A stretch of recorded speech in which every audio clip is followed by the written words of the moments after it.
que me encantan las sesiones del sábado porque es nuestra única oportunidad del año de estar aquí juntos el sábado. Abran la página Filipenses capítulo 2 y oremos juntos.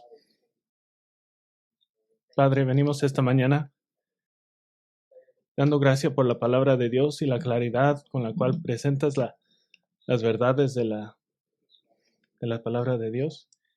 Y esta mañana nos enfocamos en tu Hijo y miramos los sacrificios increíbles que hizo para hacer un puente entre hombre pecaminoso y Dios santo. Y oramos que nos hagas mejores adorantes, más humildes, más animados a adorar a nuestro Salvador. En el nombre de Cristo oramos. Amén. Estaremos en Filipenses 2 en unos cuantos minutos, pero primero quiero describir lo que no se puede describir. Fue un momento que realmente es imposible para describir porque nadie más que Dios estaba allí. Fue un momento que es igual, sino mayor en esplendor, de misterio y asombro que la misma creación. El momento sucedió simultáneamente en el cielo y en la tierra al mismo tiempo. El momento en el cielo es puramente asunto de especulación teológica y el momento en la tierra es tan misterioso y tan incomprensible que simplemente podemos describir lo poco que sabemos. Aquí es la escena en el cielo. El eterno Hijo de Dios está sentado en su glorioso trono con la gloria tan trascendente que ha disfrutado con su Padre durante las edades pasadas.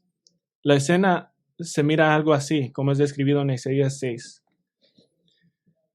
El Señor Jesucristo, sentado sobre un trono alto y sublime, y la orla de su manto llenaba el templo. Por encima él había serafines, cada uno tenía 6 alas, con 2 cubrían sus rostros, con 2 cubrían sus pies y con 2 volaban. Y el uno al otro daba voces diciendo, Santo, Santo, Santo es el Señor de los ejércitos, llena está toda la tierra de su gloria. Y se estremecieron los cimientos de las umbrales de la voz del que clamaba, y la casa se llenó de humo. El celestial y el santo y el más alto, aquel a través del cual Dios el Padre creó los cielos y la tierra. El celestial y el santo y lo más alto, que todo lo sabe, todopoderoso, todo sabio, eterno, justo, bueno, misericordioso, iracundo, aquel que será juez de todas las personas al final de esta era. El celestial y el santo y el altísimo, el Hijo de Dios que ama a su Padre con un amor infinito. Se sometió voluntariamente y amorosamente al plan de su Padre, y el celestial y el santo y el altísimo se convirtió en humano. Solo podemos especular cómo fue el momento donde el celestial y lo santo y el más alto descendió para ser terrenales, para ser lo más bajo. Y la escena en la tierra en ese mismo momento es igualmente misterioso. Una joven virgen soltera en su adolescencia temprana de una familia humilde de la provincia norteña de Galilea, precisamente en el tiempo ordenado por Dios. Un solo óvulo ha sido preparado en el vientre de esta mujer y en el momento incomprensible, el celestial y el santo y el altísimo, el que creó galaxias, estrellas, planetas, se limitó a una sola célula en el óvulo divinamente impregnado de esta joven. Y en este momento, cuando Dios, el Hijo, agregó un cuerpo físico y la naturaleza de un hombre a su eterna naturaleza divina, en ese momento el celestial, el santo, el altísimo se hizo humano. 2 de las doctrinas más veneradas y honradas y distinguidas y ilustres de la fe cristiana llegaron a buen término al mismo tiempo. La doctrina de la concepción virginal, más popularmente llamada el nacimiento virginal, y la doctrina del autodespojar de Cristo. Ambas verdades teológicas encuentran el comienzo en un momento tranquilo en el vientre de un adolescente de una familia humilde en Galilea. cuando lo celestial se convirtió en humano. Entonces vamos a tratar con estas dos doctrinas al mismo tiempo. Y de esto depende la humanidad de Cristo. Pero antes de que empecemos con estos, unos pensamientos introductorios para comenzar nuestros pensamientos. Anoche hablamos en términos generales de la humanidad de Cristo, de la unión hipostática, que Cristo es una persona con dos naturalezas, divina y humana. Pero permítame diferenciar brevemente entre algunos términos. Miramos la unión hipostática. Un término teológico significa que es una persona con dos naturalezas que nunca están en conflicto entre sí. Y usamos la palabra encarnación, pero nunca la definimos. La encarnación, el término teológico, es completamente el asunto, es el paquete completo. Es un acto de Dios manifestándose en carne humana. Es el acto de sustracción por suma. Dios, el Hijo, agregó una naturaleza humana y un cuerpo humano a su existencia eterna. Y tenemos el nacimiento virginal, más precisamente la concepción virginal. Es como Dios produjo la encarnación y la unión hipostática de Cristo, y hablaremos de eso más profundo, pero al fin del tiempo, la unión de Dios con humanidad es un misterio incomprensible. No lo podemos explicar, solo podemos describir lo que dice la Biblia. Y toma un acto de fe para creer en esto. Con esos pensamientos iniciales atendidos, vamos a comenzar nuestra mañana en tres partes fáciles. Primero, el autodespojo de Cristo, el nacimiento virginal de Cristo, y luego terminaremos con dos preguntas de búsqueda del corazón, porque estas doctrinas importan mucho para su vida. El autodespojar de Cristo, el nacimiento virginal de Cristo y dos preguntas de búsqueda de corazón. Primero vamos a hablar del autodespojarse de Cristo y vamos a comenzar con Filipenses capítulo 2, comenzando en versículo 5. Haya pues en ustedes esta actitud que hubo también en Cristo Jesús, el cual, aunque existía en forma de Dios, no consideró el ser igual a Dios como algo que aferrarse, sino que se despojó a sí mismo, tomando forma de siervo, haciéndose semejante a los hombres, y hallándose en forma de hombre, se humilló él mismo, haciéndose obediente hasta la muerte, y muerte de cruz. Jesús poseyó gloria perfecta con el Padre, con el Espíritu, por toda eternidad en pasado, nunca tuvo un comienzo. En el cielo, Jesús posea una sala de trono. Apocalipsis 4 la describe como algo brillada con joyas y estaba rodeado por un arcoíris esmeralda. Desde el trono salieron destellos de luz y truenos. El Espíritu de Dios encendió la sala del trono como antorchas. El piso parecía de ser un mar de vidrio y los ángeles estaban continuamente clamando la santidad y la majestad de Dios. Y sabemos de Juan capítulo 2 que están cantando la santidad, santo, santo, santo es Dios.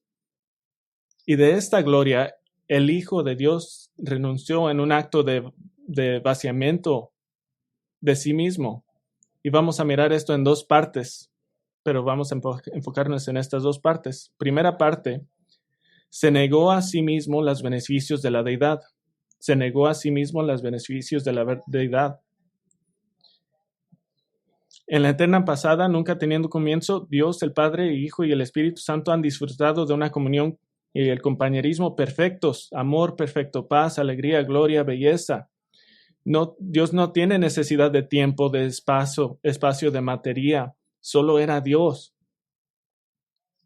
Pablo dice en el versículo 6 que Jesús estaba, aunque existía, en forma de Dios. Esta es una palabra que significa teniendo las características esenciales. Toda la esencia de Dios es Jesús. Jesús siempre ha sido y siempre será completamente divino. Hebreos 1 dice que Jesús es el resplandor de su gloria y la expresión exacta de su naturaleza. Y aquí en Filipenses 2, versículo 6 dice que Jesús no consideró el ser igual a Dios como algo a que aferrarse. Y la palabra igual es plural. Igualdades, que en todos los sentidos que Dios, el Padre es Dios, Jesús es Dios. Esto primero declara que Jesús es igual a Dios, pero ¿qué significa que Jesús no contó las igualdades con Dios como algo que se debe de aferrar? Cristo escogió no complacerse a sí mismo. Hombre estaba muriendo en su pecado y Jesús era la respuesta. Él no veía su propio consuelo o gozo perfecto en el cielo con su Padre como más importante que la obediencia a su Padre. No se aferró a su posición privilegiada con todos los derechos y privilegios que se le otorgan en su plenitud como Dios. Y asombrosamente, Él se convirtió en un siervo de todos los que creerían en Él. El que debería de ser servido vino a ser siervo. Y en el resultado es el versículo 7, dice, Él se despojó a sí mismo. Este es el verbo griego eknosen, de la raíz kenao, que significa vaciar, de privar a uno de posesiones.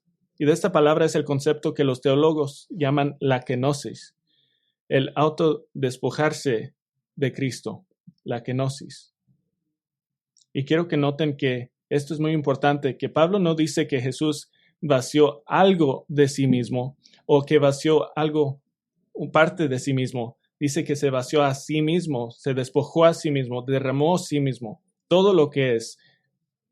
Nada fue quitado de Dios el Hijo, pero la humanidad fue añadida y se vació a sí mismo, añadiendo una naturaleza humana y un cuerpo humano a sí mismo. Jesús no renunció a ser Dios, no disminuyó su deidad y su gloria, sino que ocultó su gloria.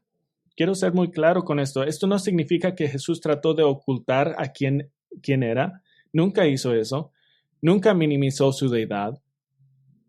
Los judíos estaban tratando de matar a Jesús porque Juan 5:18 dice, Él también llamaba a Dios su propio Padre, haciéndose igual a Dios. Juan 10:30 dice, yo y el Padre somos uno.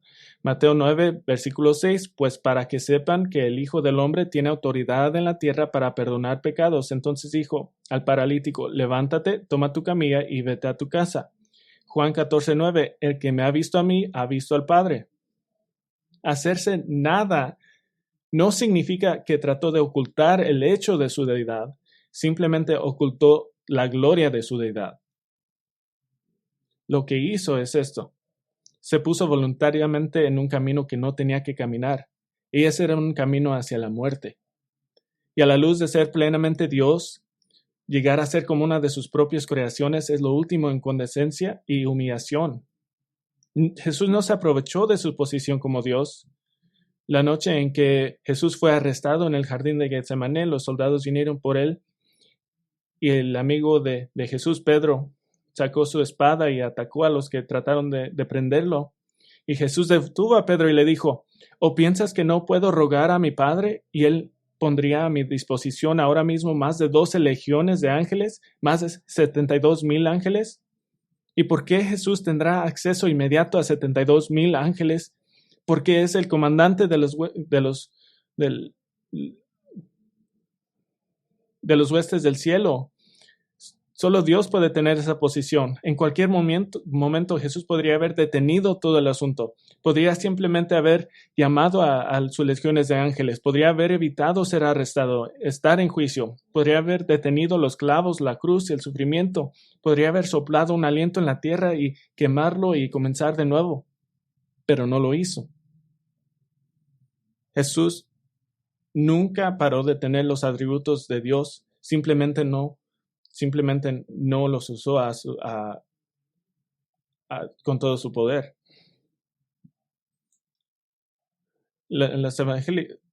Pero nunca dejó de tener los atributos divinos, excepto tal vez por un rápido vistazo en el monte de la transfiguración. Se vació a sí mismo, se hizo nada, renunció todo lo que tenía el cielo para él. Las riquezas del cielo, la adoración del cielo, el consuelo del cielo, el deleite de estar inmediatamente en la presencia de su Padre desde el pasado eterno. ¿Lo abandonó para hacer qué? Esta es la segunda parte del kenosis que vamos a considerar. Tomó la forma de un hombre. Tomó la forma de un hombre. Versículo 7 dice, tomando forma de siervo.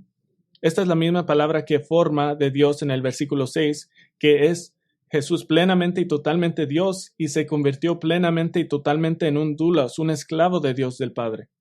Jesús dijo a sí mismo que no vino para ser servido, sino para servir y para dar su vida en rescate por muchos. Mateo 20:28. Jesús no poseía nada en esta tierra, que es algo asombroso porque creó todas las cosas, pero Jesús no vino a la tierra para adquirir cosas, sino para adquirir ciudadanos, ciudadanos para su reino, para redimir a los perdidos, hacer el único sacrificio sustitutivo calificado por el pecado en la cruz. Filipenses sigue, dice, haciéndose semejante a los hombres. Versículo 7. Creció como cualquier niño. Él sufrió todas las limitaciones y problemas excepto por el pecado que cualquier hombre sufriría. Fue entrenado por su padre adoptivo terrenal José para ser carpintero. Trabajó con sus manos en un trabajo manual. Todo lo que somos, él se convirtió. ¿Por qué? Hebreos 2:17 nos dice que tenía que ser hecho semejante a sus hermanos en todos, a fin de que llegara a ser un sumo sacerdote misericordioso y fiel en las cosas que a Dios atañen, para hacer propiciación por los pecados del pueblo.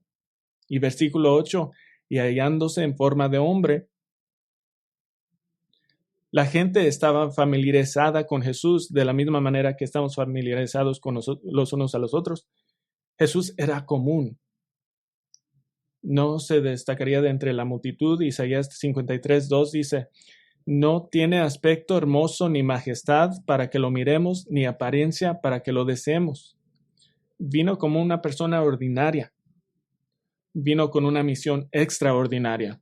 Y esa era el autodespojarse de Cristo, que no se detuvo en Jesús negándose a sí mismo el beneficio de la deidad y tomando la forma de un hombre, se vació a sí mismo para morir como un hombre muere.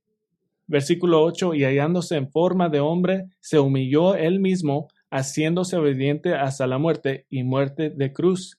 Y quiero ser muy claro de esto. La muerte de Cristo no fue forzada a Jesús. Fue completamente su elección obedecer cada faceta del plan de su Padre. Juan 10:17 dice, por eso el Padre me ama, porque yo doy mi vida para tomarla de nuevo. Nadie me la quita, sino que yo la doy de mi propia voluntad. Y no solamente vino para morir para ser obediente a la muerte, sino que muerte en la cruz.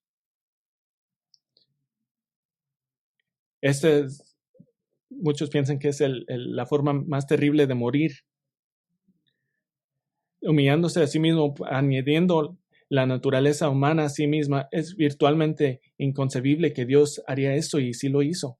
Lo hizo por nuestro bien.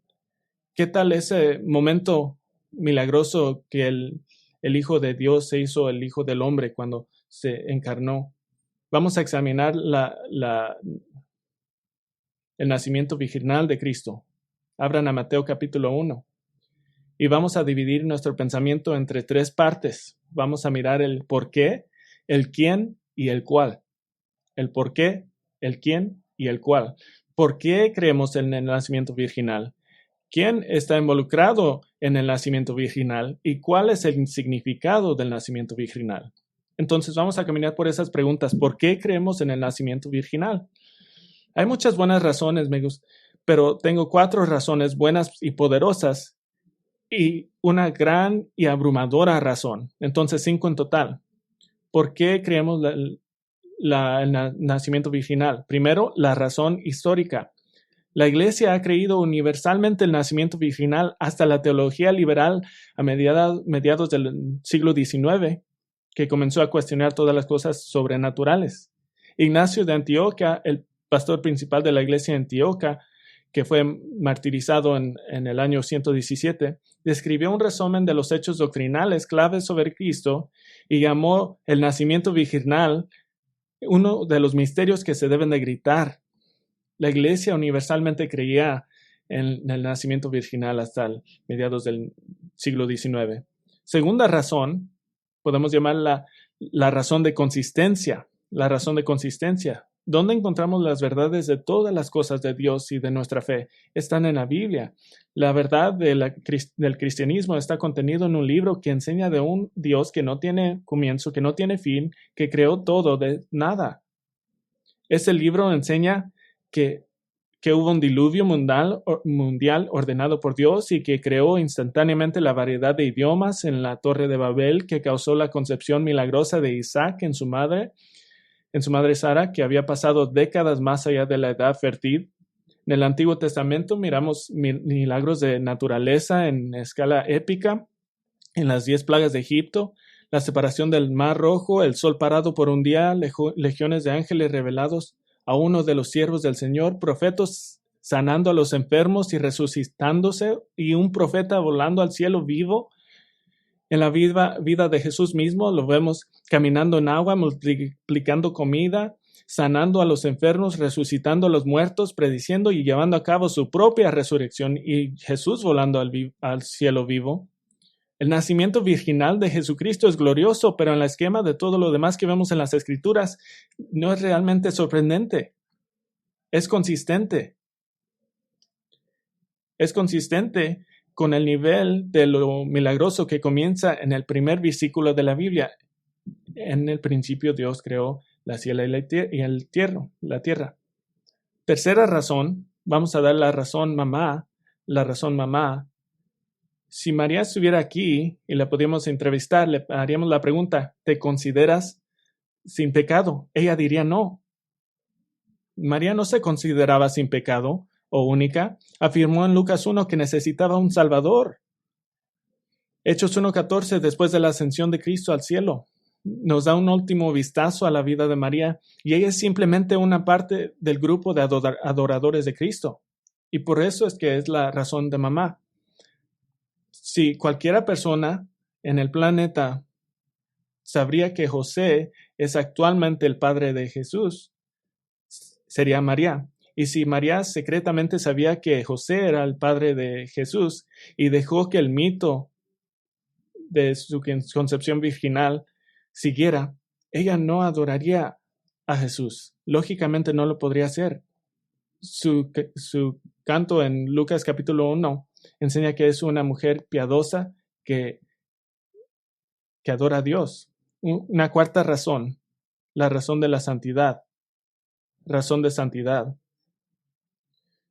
Dice que una concepción natural simplemente habría significado un salvador pecaminoso, que es una imposibilidad moral y teológica. Juan 3:6 dice, lo que es nacido de la carne, carne es, y lo que es nacido del espíritu, espíritu es.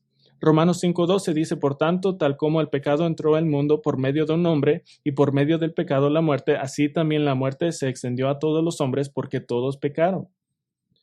Entonces la razón de santidad dice que no podemos tener un salvador de esa manera. Incluso con estas razones, la histórica consistencia de mamá y la santidad, estas son buenas y poderosas razones para creer en el nacimiento virginal, pero ninguna de estas razones lleva el peso y la autoridad final de la quinta razón, y esa es la razón bíblica. La razón bíblica dice que la Biblia claramente enseña el nacimiento virginal de Cristo. Mateo 1:16. Mateo 1:16 dice, Jacob fue padre de José, el marido de María, de la cual nació Jesús, llamado el Cristo. De la cual. Esto hace claramente que María era su madre, pero José no era su padre biológico. Miren el versículo 18. El nacimiento de Jesucristo fue como sigue.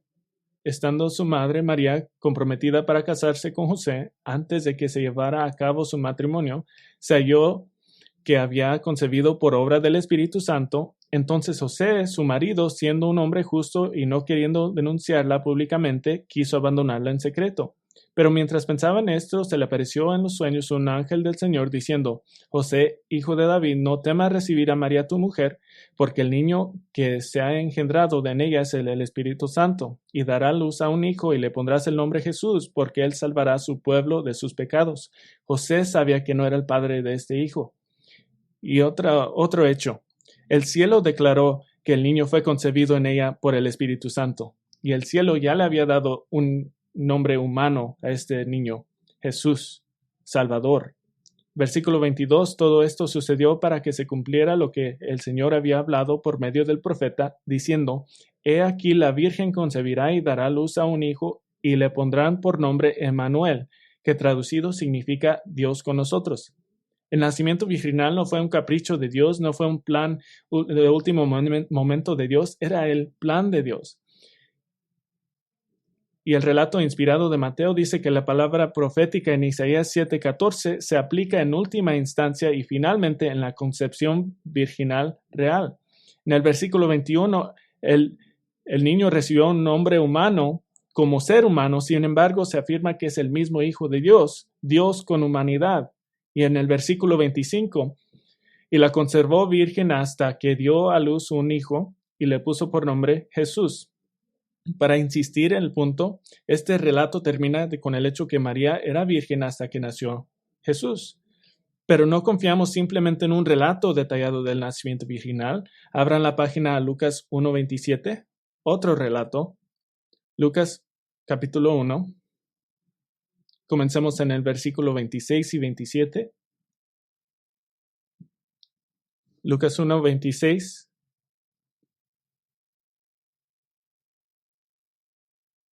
Dice, al sexto mes, el ángel Gabriel fue enviado por Dios a una ciudad de Galilea llamada Nazaret, a una virgen comprometida para casarse con un hombre que se llamaba José. Versículo 31, el ángel le dice, concebirás en tu seno y darás a luz un hijo y le pondrás por nombre Jesús. Y versículo 34, entonces María dijo al ángel, ¿cómo será esto? Pues que soy virgen. Gabriel es comisionado por Dios mismo para ir a dar un mensaje a María y el texto no puede ser más claro. A una virgen. El nombre de la virgen era María. Soy virgen. Por cierto, en el versículo 31, que María se le dice que ella concebirá. No es simplemente una especie de sustituto en que Dios está tomando por prestado su vientre. Ella es la madre biológica de Jesús. Un escéptico podría decir, bueno, solo 2 evangelios cuentan la historia del nacimiento virginal. No puedo creerlo solo basado en 2 evangelios. Pero vamos a responder a esto en 2 formas. Primero, quiero que noten, el relato de Mateo y el relato de Lucas son completamente diferentes en su presentación y énfasis. Vienen al nacimiento virginal desde ángulos totalmente diferentes, pero están completamente de acuerdo sobre el nacimiento virginal. No hay posibilidad de que de alguna manera Mateo y Lucas colaboraron para inventar alguna historia. Los 2 relatos son independientes entre sí. Mateo se enfoca en José, Lucas se enfoca en María. Un ángel se le aparece a José en el sueño, pero el ángel se le aparece a María en persona. José fue corregido y callado. María fue elogiada y tuvo una conversación con el ángel. José se le dieron detalles mínimos sobre los propósitos de Jesús, mientras que a María se le dijo en Lucas 1:32 que Jesús reinará en el trono de su antepasado humano David y reinará sobre Israel para siempre y que de su reino no tendrá fin. Y segunda respuesta al escepticismo de solo 2 relatos se mencionan el nacimiento virginal, otras escrituras nos señalan el nacimiento virginal. Y no tenemos tiempo para ver todas, pero solo escuchen. En Lucas 3:23, la genealogía de Lucas de Jesús comienza cuando Jesús comenzó su ministerio, tenía unos 30 años, siendo, como se suponía, hijo de José. Esto significa, así pensaron. En Marcos 6, Jesús en su ciudad natal de Nazaret, haciendo la obra del ministerio y aquellos alrededor de los cuales no creían y no lo tomaban en serio. Marcos 6 dice, ¿no es este carpintero el hijo de María? Y se escandalizaban por causa de él. Y algunos dicen que llamaban a Jesús el hijo de María porque José probablemente ya había muerto. Pero eso no es el patrón de las escrituras o del judaísmo porque ellos valoraban la línea ancestral del padre, aún hasta después de que se han muerto los padres. Pero cuando el padre de un hombre es desconocido o generalmente se pensaba ser un misterio, un hombre era referido como el hijo de su madre. Esto se consideraba un insulto. Ellos no creían que Jesús era el padre biológico de Jesús. ¿Qué tal en Juan 8:41? Los judíos a quienes Jesús les estaba hablando le hicieron un golpe condescendiente, un insulto indirecto. Dicen, nosotros no nacimos de fornicación. Su implicación diciendo que José no era el padre de Jesús. Y en Juan 9:29 los judíos dijeron de Jesús: nosotros sabemos que Dios habló a Moisés, pero en cuanto a este, no sabemos de dónde es. Es decir, no sabemos quién es realmente su padre. Pablo afirmó en Gálatas 4:4 que cuando vino la plenitud de tiempo, Dios envió a su Hijo, naciendo de mujer, nacido bajo la ley, que Jesús fue concebido como un hombre en el momento exacto ordenado por Dios, nacido de mujer, no de hombre y mujer. Esto es sorprendente. En Hebreos 10:5, Cristo es representado diciendo a Dios el Padre: pero un cuerpo has preparado para mí. La acción directa de Dios en la concepción de Jesús. Y por supuesto, Génesis 3:15, la primera profecía de un Salvador venidero, es muy claro y muy preciso que el Salvador venidero que derrotará a Satanás es el simiente de la mujer. Entonces, lejos de ser una idea oscura que cuelga de unos versículos o dos, la evidencia bíblica es abrumadora. Eso responde a la pregunta: ¿por qué creemos en el nacimiento virginal? Segunda pregunta: ¿quién estuvo involucrado en el nacimiento virginal? ¿Quién estuvo involucrado? Hemos establecido claramente a María como involucrada. Fue literalmente su simiente que se incrustó milagrosamente con la vida, pero probablemente notó que en los relatos de Mateo y Lucas, que se dice que el Espíritu Santo vino sobre María, Lucas 1:35, esta es una palabra griega que significa llegar en un punto en el tiempo.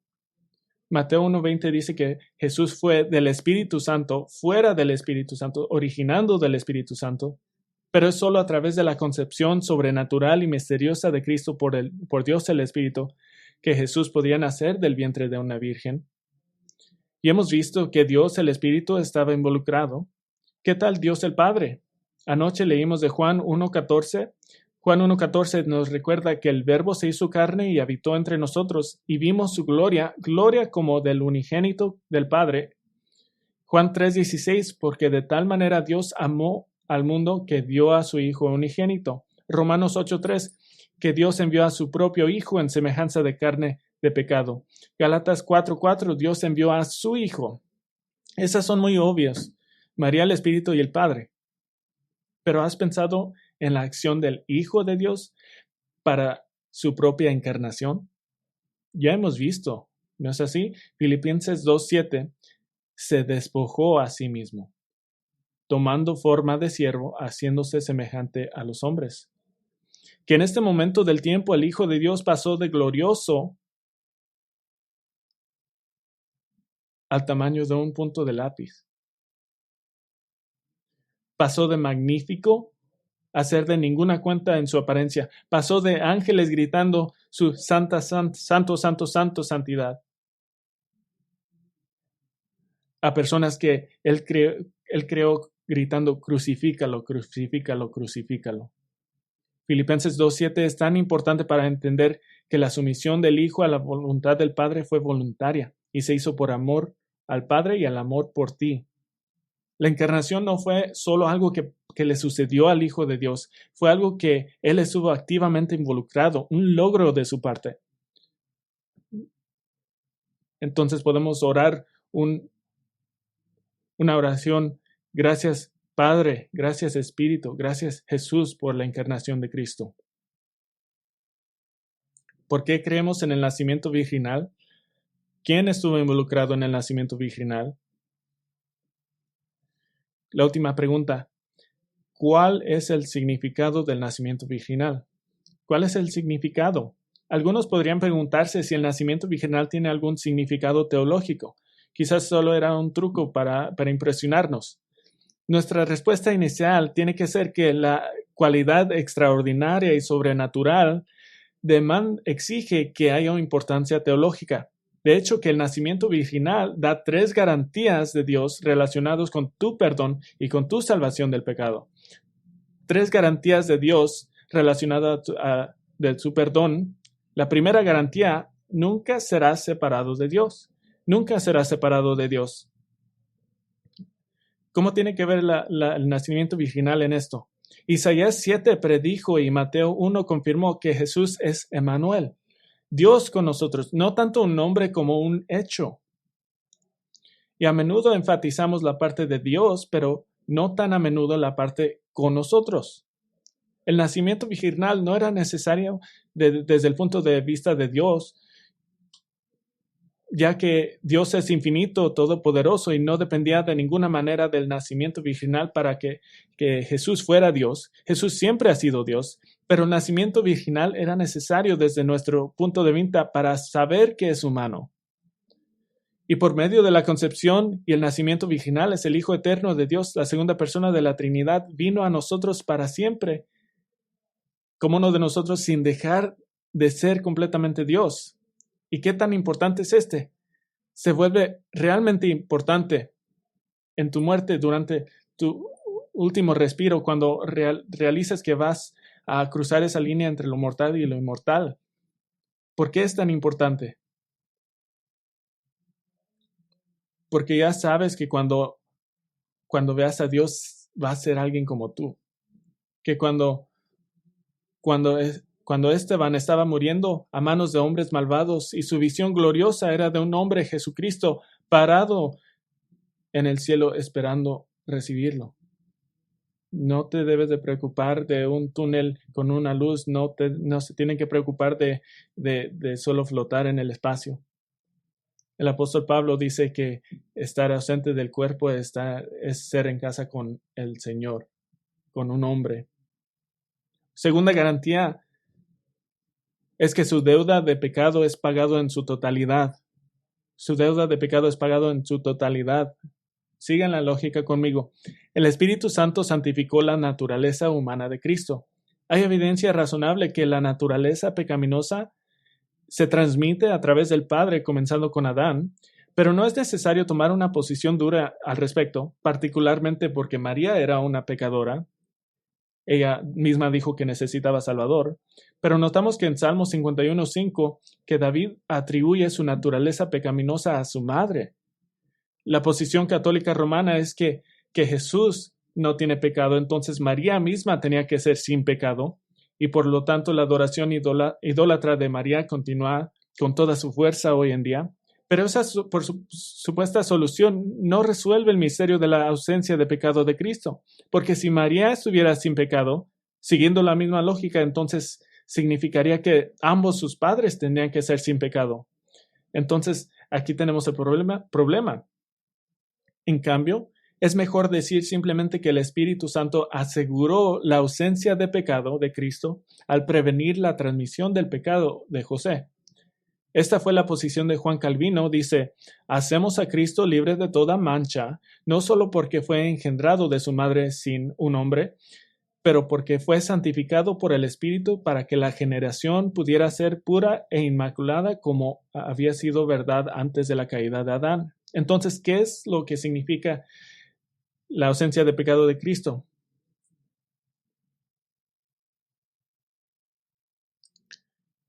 Cualquier sacrificio por tu pecado debe ser un sacrificio eterno, perfecto, que debe ser lo opuesto de tu vida plagada de pecado. Necesitas un sacrificio perfecto, y Jesús como un hombre sin pecado era el sacrificio perfecto, y el nacimiento virginal garantiza que era sin pecado. Esto significa que nunca tiene que preocuparte si necesitas más que la cruz. Solo necesitas la cruz. Nada más es necesario por la salvación. Tercera garantía. El nacimiento virginal garantiza que su salvación es sobrenatural y de Dios solamente. Garantiza que su salvación es sobrenatural y de Dios solamente. Y entiendo y amamos nuestros hermanos arminianos que creen que de alguna manera tuvieron una parte en su propia salvación, pero quiero presentar esta lógica con todo amor. El nacimiento virginal demuestra que Dios es capaz de llevar a cabo la obra aparentemente imposible de dar nuevo nacimiento a pecadores como tú y yo. Dios prometió la simiente de la mujer, Génesis 3:15, que aplastaría y destruiría a Satanás. Dios hizo esto por su poder, no por ningún esfuerzo humano. El nacimiento virginal grita que la salvación nunca ha llegado por el esfuerzo humano, sino que debe de ser solamente la obra de Dios. Por eso el nacimiento virginal ocurrió de la misma manera que ocurrió su renacimiento espiritual. María no pidió que el Espíritu Santo viniera sobre ella, simplemente lo hizo. Y de la misma manera, Jesús dijo en Juan 3, dice, no te asombres de que te haya dicho, tienes que nacer de nuevo. El viento sopla por donde quiere y oyes su sonido, pero no sabes de dónde viene ni dónde va. Así es todo aquel que es nacido del Espíritu. María fue informada que eso era lo que iba a suceder, que iba a ser la madre de Jesús. Hemos visto el autodespojarse de Cristo y el nacimiento virginal de Cristo. Y quiero terminar con pedirles que escuchen 2 preguntas de búsqueda del corazón. ¿Por qué estas doctrinas importan y son muy importantes? La primera pregunta: ¿ha informado su fe el nacimiento virginal de Cristo? ¿Ha informado su fe el nacimiento virginal de Cristo? El nacimiento virginal desafía a los lectores de los evangelios de Mateo y Lucas a ver y creer inmediatamente la naturaleza milagrosa de la encarnación y el ministerio de Jesús, y se comienza en una prueba de la posición de una persona sobre los eventos milagrosos de la Biblia. Cuando lees sobre el nacimiento virginal, te enfrentas inmediatamente con lo divino, inexplicable, por lo cual la única respuesta correcta es creer en Dios y confiar en la inerrancia e infalibilidad de las Escrituras. ¿Por qué es tan importante? Porque en el Evangelio de Mateo, el lector también está obligado a creer por fe en un Salvador que sana a los enfermos de enfermedades orgánicas fatales, calma instantáneamente las tormentas, ordena a los demonios que le obedezcan, perdona el pecado, cura a los paralíticos, cría a las niñas muertas, restaura la vista a los ciegos, habla al mudo, predice su propia muerte y resurrección, y luego muere dispuesto y se levanta a propósito de entre los muertos. Y en el Evangelio de Lucas, el lector también está obligado a creer en fe en un Salvador que puede salvar a los insalvables, los más bajos de los más bajos, que Cristo puede salvar a un gobernador romano gentil llamado Teófilo, a pesar de que fue un gobernador romano gentil llamado Poncio Pilato quien lo condenó a la muerte, que puede salvar a las personas infestadas de demonios, los más bajos de la sociedad, los recaudadores de impuestos, el humilde sirviente de un gentil, el hijo muerto de una viuda. Y si Dios puede mandar a su Hijo por medio del nacimiento virginal y puede salvar a los peores de los peores, entonces Dios puede salvarte a mí y a ti también. Pero si no puedes creer en el nacimiento virginal, ten cuidado. Si crees que el nacimiento virginal es imposible, entonces realmente has expuesto a una falta de creencia en Dios y en las Escrituras por las cuales Dios se ha revelado. Porque leyendo de Lucas y Mateo, el nacimiento virginal es lo más fácil de creer. Nuestra segunda pregunta se refiere al autodespojarse de Cristo, la kenosis. Y esta es la pregunta: ¿el autodespojarse de Cristo te ha puesto en tu lugar? ¿El autodespojarse de Cristo te ha puesto en tu lugar? La kenosis es mucho más allá que una filosofía trillada y superficial de decir, ¿qué haría Jesús? Porque si la idea de vivir como Jesús vivió comienza con, por ejemplo, su ministerio, en el que demostró gracia y verdad y bondad, entonces realmente hace un flaco favor aparte del punto de la kenosis, porque hemos restado de todo lo que Jesús es. Comprender y contemplar las profundidades a las que Jesús descendió, de la gloria indescriptible que tuvo con su Padre para bajar en humilde obediencia y sufrimiento horrible. Esto da una imagen más completa de Cristo que lo promueve menos como el más amable de todos los hombres en la historia y se enfoca más en la impactante voluntad de Dios de descender de las alturas de la gloria a la tierra pecaminosa y aún más lejos a la degradación y a la muerte. Y no solo a la muerte, pero muerte que es humillante, que murió como uno acusado de ser criminal. Filipenses 2:5. Toda la razón de la explicación de Pablo es que ustedes deben de tener esta mente entre ustedes. No importa cuán humilde pienses que te has hecho a ti mismo, nunca alcanzarás la humildad de Cristo. Entonces, por lo tanto, es correcto decir que no puedes humillarte demasiado. En la década de 1970, Santiago Garrett, un anciano docente en una iglesia en el medio de oeste, predicó un sermón llamado El principio de Doulas. Estaba tan abrumado por las solicitudes de notas de este sermón que finalmente lo convirtió en un pequeño libro que se llama del mismo nombre, tomando de la palabra griega para esclavo, que se usa en Filipenses 2:7, pero también se usa en otros lados del Nuevo Testamento. El libro fue un resultado de su propia experiencia al tener que someterse humildemente al señorial total de Cristo. Y esta era su situación. Su esposa había estado gravemente enferma durante 20 años y como resultado de la forma de que funcionaba el seguro de salud, toda su familia se le negó el seguro de salud.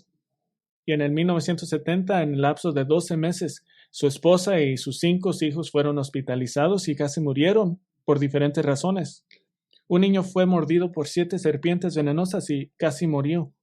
Otro tuvo una reacción alérgica a un medicamento y casi murió. Otro tuvo un terrible accidente y casi murió. Y Crawford pasó la mayor parte del 1970 en el hospital con su familia. Al fin del año debía más dinero a los hospitales y médicos que podía pagar en 10 vidas. Y una noche la desesperación de su corazón era demasiado para soportar y cayó sobre su rostro ante el Señor llorando incontrolablemente, rogando a Dios por ayuda y misericordia. Y mientras oraba, una palabra griega vino a su mente y corazón. Estaba muy familiarizado con griego como maestro de la Biblia. Y esta palabra era doulos, esclavo. Y comenzó a meditar ahí, acostado en un charco de sus propias lágrimas. ¿Qué significa que soy un doulos de Cristo? Y mientras Santiago caracterizó esta meditación como una conversación con Dios, no estaba reclamando ninguna revelación especial o que Dios estaba hablando audiblemente, sino simplemente las respuestas lógicas basadas en las escrituras ya reveladas, y así la caracterizó. Dice, ¿quién es dueño de un esclavo? Su maestro, le respondí. ¿Quién es el dueño de la familia de un esclavo? Su maestro, le respondí. ¿Quién es el dueño de la ropa que usan un esclavo y su familia? Su maestro, le respondí. ¿Cuánto dinero tiene un esclavo? Pensé por un momento y luego respondí, solo lo que su maestro elige para que lo tenga. Si el amo del esclavo determina la experiencia del esclavo y su familia y se producen deudas y un esclavo no tiene dinero propio, ¿cuántas deudas puede tener un esclavo? Y le respondí, ninguna son las deudas de quien lo posee a su amo. Y en este momento mi corazón se rindió y le dije a Dios, tú eres mi maestro y soy tu esclavo. Este es él creciendo en el hecho que estaba tan abrumado con las deudas de este mundo que solo en confesar que es un esclavo, un doulo, que revolucionó su vida y dice que una inundación de paz y alegría llegó hacia él y hizo su misión de su vida, enseñar a cualquier persona que escuchara que seguir a Cristo es ser un esclavo de Cristo, como el Nuevo Testamento enseña más de 100 veces. Y no tenemos un ejemplo tremendo. Jesús vino en la forma de un doulos, un esclavo, y como tal es nuestro ejemplo de humildad. La kenosis y el Evangelio de Cristo exige humildad, porque esa es la realidad de nuestra posición y es una posición hermosa. Un cristiano orgulloso que está constantemente pensando en sí mismo y en sus sentimientos y cómo las situaciones lo afectan, absolutamente no puede caminar en alegría porque no puedes pecar y estar en alegría al mismo tiempo. Es uno o lo otro. ¿Cómo sufrió Jesús como resultado de su autodespojarse? Sufrió toda su vida. Sufrió insultos al crecer con sus vecinos considerándolo un hijo ilegítimo. Sufrió el rechazo de su ciudad natal. Sufrió la rebelión de los líderes de la ciudad y nación que vino a salvar. Sufrió conociendo el juicio que debe de ser traído sobre su pueblo por su rechazo de él. Sufrió en su tentación más allá que cualquier ser humano. Sufrió en los 5 intentos anteriores contra su vida antes de permitir que el último tuviera éxito. Sufrió en sus juicios y torturas, en las falsas acusaciones a las que no dio de respuesta. Sufrió en su muerte y sufrió en su entierro, porque todos lo consideraban criminal. Entonces, nuestras 2 preguntas para todos es: ¿el autodespojarse de Cristo te ha puesto en tu lugar? ¿Y el nacimiento virginal ha informado tu fe? Mi oración es que estas grandes y poderosas doctrinas nunca sean simplemente un ejercicio académico, sino verdades que informan tu fe y ponen a ti y ponen a mí en nuestro lugar. Y esto es en nuestro rostro ante un Dios santo. Ese es el único lugar apropiado. Oremos. Padre, te damos gracias por la claridad de Mateo 1 y Lucas 1 y varias otras escrituras del nacimiento virginal. Damos gracias por la claridad de Filipenses capítulo 2, ese pilar del autodespojarse de Cristo. Y oro que nunca tómenos por dado lo que significa que Jesús se hizo hombre. Que nunca nos olvidemos que fue de santo, santo, santo a ser del tamaño de un punto en el vientre de su madre. Que seamos adoradores mejores adoradores y que Cristo será exaltado en nuestro corazón más. Y oramos esto en su nombre y por su gloria. Amén.